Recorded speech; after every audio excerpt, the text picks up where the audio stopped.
आपका स्वागत है हमारे चैनल पर। इस वीडियो में आपको मिलेगा कनाडा में कैसे कर्जे ने एक भारतीय परिवार की जिंदगी नर्क बना दी। परिवार पर चढ़ गया लाखों का कर्जा। ये कहानी कनाडा की चमक धमक और गगनचुंबी इमारतों के पीछे छिपे उस काले सच की है जिसे अक्सर हम सोशल मीडिया की रंगीन तस्वीरों में देखने से चूक जाते हैं। लेकिन आज जो हकीकत हम आपको सुनाने जा रहे हैं वो किसी भी इंसान का दिल दहला देने के लिए काफी है। टोरंटो की एक बर्फीली शाम थी जहां बाहर तापमान 0 से बहुत नीचे था और हर तरफ बर्फ की सफेद चादर बिछी हुई थी। लेकिन एक बंद कमरे के अंदर राजेश शर्मा के दिल में जो आग जल रही थी उसे बाहर की ठंड भी शांत नहीं कर पा रही थी। मेज पर पड़े बैंक के नोटिस, क्रेडिट कार्ड के बिल और घर की नीलामी की चिट्ठी उसके सामने पड़ी थी जो उसे चीख चीख कर यह एहसास करवा रही थी कि उसका कनाडियन ड्रीम अब एक भयानक दुस्वप्न में बदल चुका है। राजेश वो इंसान था जिसने भारत से विमान चढ़ते वक्त सोचा था कि वह अपने परिवार को दुनिया की हर खुशी देगा। लेकिन आज हालात ये बन गए थे कि उसके पास अपने बच्चों की स्कूल की फीस भरने के लिए भी पैसे नहीं थे और सिर पर लाखों डॉलर का कर्जा एक पहाड़ की तरह खड़ा था।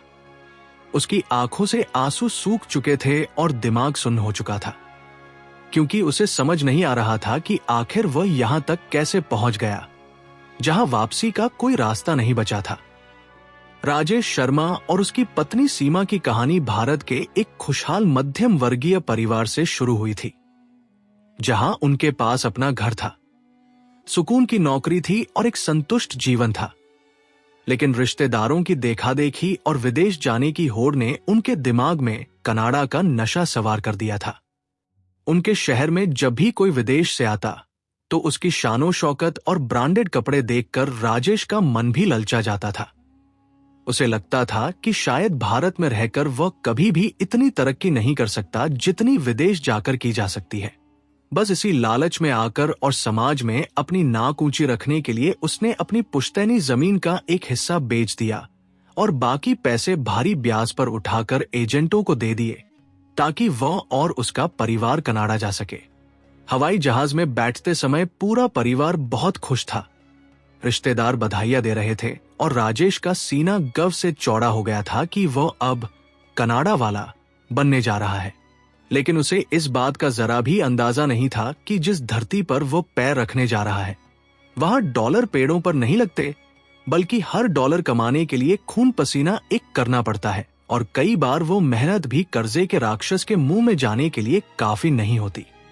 ये सफर जो सपनों की उड़ान लग रहा था असल में एक ऐसी दलदल की तरफ पहला कदम था जहां से निकलना नामुमकिन होने वाला था। कनाडा पहुंचकर शुरुआती दिन बहुत संघर्षपूर्ण रहे क्योंकि राजेश और सीमा को एक बेसमेंट में रहना पड़ा जहां सूरज की रोशनी भी मुश्किल से पहुंचती थी। भारत में खुले आंगन और छत वाले घर में रहने वाले परिवार के लिए वो छोटा सा कमरा किसी जेल से कम नहीं था। लेकिन उन्होंने अपने दिल को ये कहकर तसल्ली दी कि ये सिर्फ कुछ समय की बात है, फिर सब ठीक हो जाएगा। राजेश ने फैक्ट्री में डबल शिफ्ट में काम करना शुरू किया और सीमा ने भी स्टोर पर काम करना शुरू कर दिया ताकि घर का खर्चा चल सके। शुरुआती 3-4 साल उन्होंने बहुत मेहनत की, पाई पाई जोड़ी और अपनी पीआर हासिल की। जब पीआर आ गई तो उनकी खुशी का कोई ठिकाना नहीं रहा। उन्हें लगा कि अब असली कनाडा का जीवन शुरू हुआ है। पर यहीं पर उनसे वो गलती हुई जो आजकल बहुत से भारतीय परिवार करते हैं, हैसियत से ज्यादा खर्चा करने की गलती। पीआर मिलते ही बैंकों ने उन्हें लोन के ऑफर देने शुरू कर दिए और रियल एस्टेट एजेंटों ने उन्हें ये यकीन दिला दिया कि अगर आज घर नहीं खरीदा तो कल कभी नहीं खरीद पाओगे। राजेश के दोस्तों ने भी उसे उकसाया कि अब किराए के मकानों में रहने का कोई फायदा नहीं, अपना बड़ा घर लो ताकि समाज में इज्जत बने। बस इसी सामाजिक दबाव में आकर राजेश ने अपनी क्षमता से बाहर जाकर $1 मिलियन से भी महंगा घर खरीद लिया जिसकी मासिक किश्त उसकी तनख्वाह के आधे से भी ज्यादा थी। घर खरीदने के बाद मुसीबतें खत्म होने के बजाय और बढ़ गई क्योंकि बड़े घर को भरने के लिए बड़े सामान की जरूरत थी और गैरेज में खड़ी करने के लिए नई गाड़ी की भी जरूरत महसूस होने लगी। भारत में बैठे रिश्तेदारों को व्हाट्सएप पर फोटो भेजने के लिए और ये दिखाने के लिए कि हमने कनाडा में बहुत तरक्की कर ली है, राजेश ने एक महंगी लग्जरी कार भी फाइनेंस करवा ली। अब हालात ये थे कि घर की मॉर्गेज, गाड़ी की किश्त, घर का बीमा, प्रॉपर्टी टैक्स और अन्य खर्चे मिलाकर इतनी रकम बन जाती थी कि पति पत्नी की मिलीजुली कमाई भी कम पड़ने लगी। पहले पहले तो उन्होंने ओवरटाइम लगाकर काम चलाया। राजेश हफ्ते के 7 दिन काम करने लगा और सीमा ने भी अपनी नींद हराम करके ज्यादा काम करना शुरू कर दिया। बच्चे घर में अकेले रहने लगे। माता पिता के पास बच्चों से बात करने का भी समय नहीं बचा था। वे सिर्फ डॉलरों की दौड़ में भाग रहे थे, इस उम्मीद में कि शायद अगले महीने हालात सुधर जाएंगे। लेकिन तभी कनाडा में महंगाई का दौर शुरू हो गया और ब्याज दरें, जो पहले कम थी, अचानक आसमान छूने लगी। राजेश ने वेरिएबल रेट पर लोन लिया था, जिसका मतलब था कि जैसे जैसे बैंक का रेट बढ़ेगा, उसकी किश्त बढ़ती जाएगी। कुछ ही महीनों में उसकी घर की किश्त इतनी बढ़ गई कि उसे अपना घर चलाना मुश्किल हो गया। पर वह पीछे नहीं हट सकता था, क्योंकि समाज में बदनामी का डर उसे अंदर ही अंदर खाए जा रहा था। कर्जे के इस चक्रव्यूह में फंसा राजेश अब अपनी मानसिक शांति पूरी तरह खो चुका था। और यहां से कहानी में एक नया और दर्दनाक अध्याय जुड़ता है, दिखावे की दोहरी जिंदगी। जैसे जैसे आर्थिक तंगी बढ़ती गई, राजेश और सीमा ने दुनिया के सामने खुद को खुश दिखाने का एक झूठा नाटक रचना शुरू कर दिया। वे सोशल मीडिया पर तो महंगी पार्टियों और वेकेशन की तस्वीरें डालते, लेकिन असल जिंदगी में वे ग्रोसरी स्टोर पर एक एक डॉलर बचाने के लिए संघर्ष करते। उन्होंने अपने पुराने दोस्तों से मिलना जुलना बंद कर दिया, क्योंकि उन्हें डर था कि कहीं पॉटलक डिनर या बाहर खाने का खर्चा न उठाना पड़ जाए। घर के अंदर का माहौल इतना तनावपूर्ण हो गया था कि बच्चे अपने ही कमरे में सहमे रहते थे। जो रिश्तेदार भारत से फोन करके कुछ तोहफे या मदद मांगते, राजेश उनसे बात करने से कतराने लगा, जिससे रिश्तों में दरार आने लगी। वे एक ऐसी गोल्डन केज, सोने के पिंजरे में कैद हो गए थे जहां बाहर से सब कुछ चमकदार दिखता था, लेकिन अंदर वे घुट-घुट कर जी रहे थे। यह दिखावा उनके लिए एक ऐसा मानसिक बोझ बन गया था जिसे न तो वे उतार पा रहे थे और न ही सहन कर पा रहे थे। हर रोज सुबह उठकर चेहरे पर झूठी मुस्कान सजाना और रात को तकिए में मुंह छिपाकर रोना उनकी दिनचर्या बन गई थी। कर्जे के दबाव में राजेश अब गलत फैसले लेने लगा। जब बैंक खाते में पैसे खत्म हो जाते तो वो क्रेडिट कार्ड का उपयोग करके घर का राशन और बिजली के बिल भरने लगा। एक क्रेडिट कार्ड का बिल भरने के लिए वह दूसरे क्रेडिट कार्ड से पैसे निकालता और फिर तीसरे से। यह सिलसिला चलता रहा और देखते ही देखते उसके सभी क्रेडिट कार्ड लिमिट तक भर गए। ब्याज के ऊपर ब्याज लगने से कर्जा कई गुना बढ़ गया। जब बैंकों ने और लोन देने से मना कर दिया, तो राजेश ने प्राइवेट लेंडर्स से ऊंचे ब्याज पर पैसे उठाने शुरू कर दिए। यह वह दलदल थी जहां फंसने के बाद इंसान सिर्फ बर्बाद होकर ही निकलता है। घर का माहौल पूरी तरह खराब हो चुका था। हर रोज राजेश और सीमा के बीच पैसों को लेकर भयंकर लड़ाई झगड़े होने लगे। जिस घर को उन्होंने सुख शांति के लिए खरीदा था, वो अब जंग का मैदान बन चुका था। बच्चे डिप्रेशन का शिकार होने लगे। उन्हें समझ नहीं आ रहा था कि उनके माता पिता को क्या हो गया है। राजेश का स्वभाव बहुत चिड़चिड़ा हो गया था। उसे रातों को नींद आनी बंद हो गई थी। वो अक्सर सोचता था कि क्या ये वही जिंदगी है जिसके लिए उसने अपना देश छोड़ा था? क्या ये वही सपना था जिसके लिए उसने अपनी पुरखों की जमीन बेची थी? कहानी में सबसे दर्दनाक मोड़ तब आया जब राजेश की नौकरी छूट गई।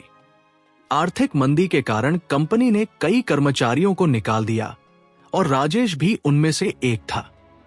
यह खबर उसके लिए किसी बिजली गिरने से कम नहीं थी।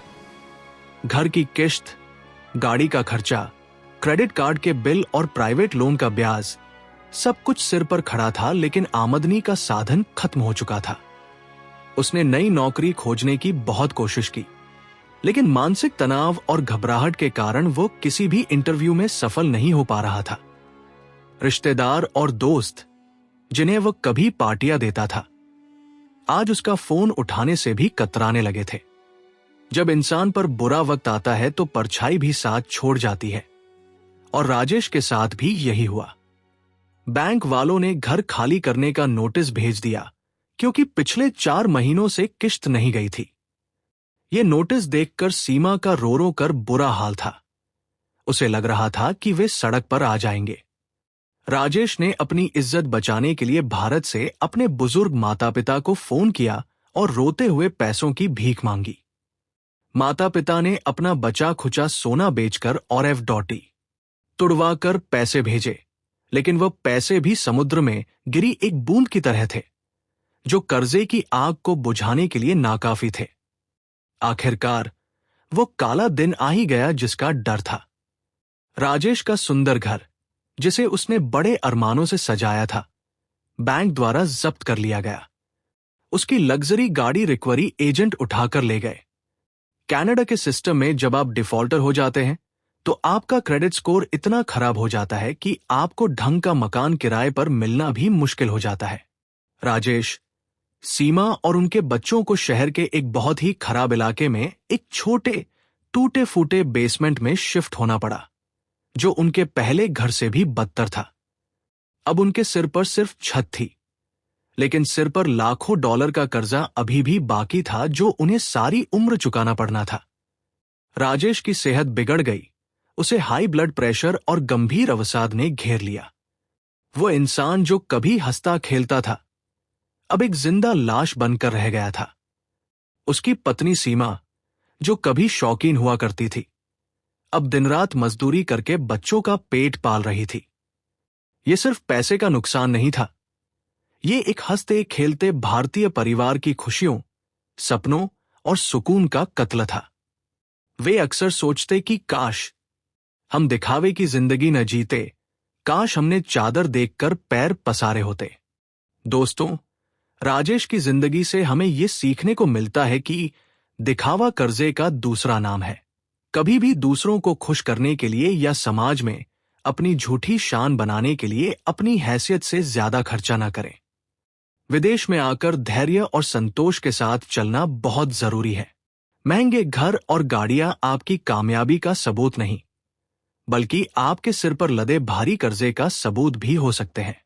अपनी जड़ों को कभी न भूलें और फोमो के चक्कर में पड़कर अपना भविष्य बर्बाद न करें। अपने बच्चों को पैसे की अहमियत सिखाएं और खुद भी फाइनेंशियल डिसिप्लिन का पालन करें। याद रखें, सुखी वह नहीं है जिसके पास महलों जैसा घर है, सुखी वह है जिसे रात को बिना किसी चिंता के गहरी नींद आती है। इस वीडियो को अपने उन सभी दोस्तों और रिश्तेदारों के साथ जरूर शेयर करें जो कनाडा या विदेश में हैं या जाने की सोच रहे हैं, ताकि वे इस जाल में फंसने से बच सके। जे आपको ये वीडियो बढ़िया लगी तो कृपया हमारे चैनल को सब्सक्राइब और वीडियो को लाइक जरूर कर लें। धन्यवाद।